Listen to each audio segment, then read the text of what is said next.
My pleasure. Secretary Clinton's gotten pretty definitive right now. She says, I am going to be the Democratic nominee. There's no way I won't be. Can you lay out a credible path to stopping her? Well, I think she might want to talk to the people of Indiana, West Virginia, and Oregon who voted very strongly for me in the last 3 contests, people of Kentucky who kind of split the delegates. And I think we're going to do very well in the 9 remaining contests. So I think Secretary Clinton is jumping the gun a little bit here. Here is the scenario. We understand we have about 46% of the pledged delegates. In order to get 50%, we're going to have to do very, very, very well in the remaining 9 contests. I think we have a shot. It's going to be an uphill climb, but I think we have a shot to do that. We're going to fight as hard as we can.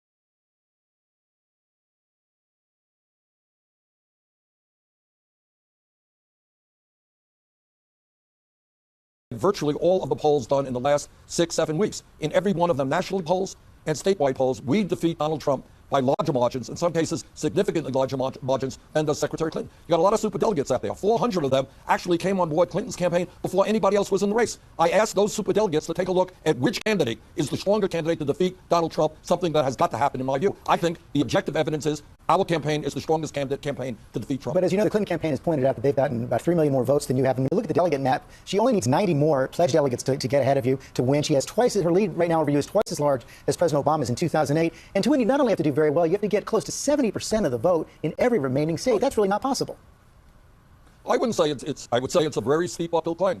But you know, from day one, it has been an uphill climb for us. We started taking on the entire establishment. We've now won 20 states. And between you and me, George, I think we're going to win many of the remaining contests. Now, one of the points that Clinton makes is many's not good enough. She is not 3 million votes ahead of us. They have conveniently forgotten the states that have caucuses where we won overwhelmingly. But I think the reason that we are going to do well in the remaining states, in the case we make to the superdelegates, is the Democratic Party has got to open up its doors in a way it hasn't to working people, to young people, to low-income people who are sick and tired of establishment politics and establishment economics. We need a campaign, an election coming up, which does not have 2 candidates who are really very, very strongly disliked. I don't want to see the American people voting for the lesser of 2 evils. I want the American people to be voting for a vision of economic justice, of social justice, of environmental justice, of racial justice. That is the campaign we are running, and that's why we are getting the support we are. Is that how you would describe Hillary Clinton against Donald Trump, the lesser of 2 evils?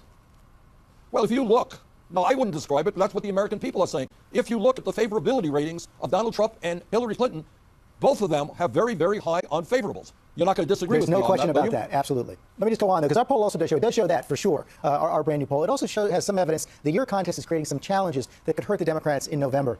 Secretary Clinton is only running even with Donald Trump among 18 to 29-year-olds. That's a big drop for her. And 20% of your supporters now say they vote for Donald Trump over Hillary Clinton. That's a big jump since March. If this nomination fight doesn't turn out as you hope, are you confident you're going to be able to convince your supporters to choose Hillary Clinton over Donald Trump? You know, well, 2 things. Number one, it is the function of every candidate, Bernie Sanders, Hillary Clinton, Donald Trump, to reach out to the American people and make the case why they should be supported. And I have every confidence that if Hillary Clinton is prepared to stand up to the greed of corporate America and Wall Street, is prepared to be really strong on the issue of climate change, support, as I do, a tax on carbon, is prepared to say that the United States of America should join the rest of the industrialized world and guarantee health care to all people, paid, family, and medical leave, is prepared to say that the grotesque level of income and wealth inequality today in America, where almost all new income and wealth is going to the top 1%, if she is strong on those issues, yeah, I think she will win and win by a large vote. But if she is not, she's going to have her problems. I think the reason we are doing so well is that the American people know that if elected President Bernie Sanders will stand up, fight for working people, and take on the greed of Wall Street. Are you going to push for all those positions in the Democratic platform?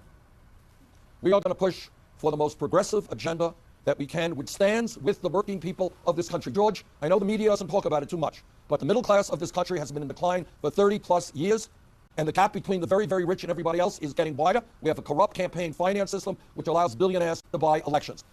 We are going to fight for an agenda in the Democratic platform that recognizes that reality, that makes the Democratic Party the party that stands for working families, not for Wall Street, not for corporate America. A lot of Democrats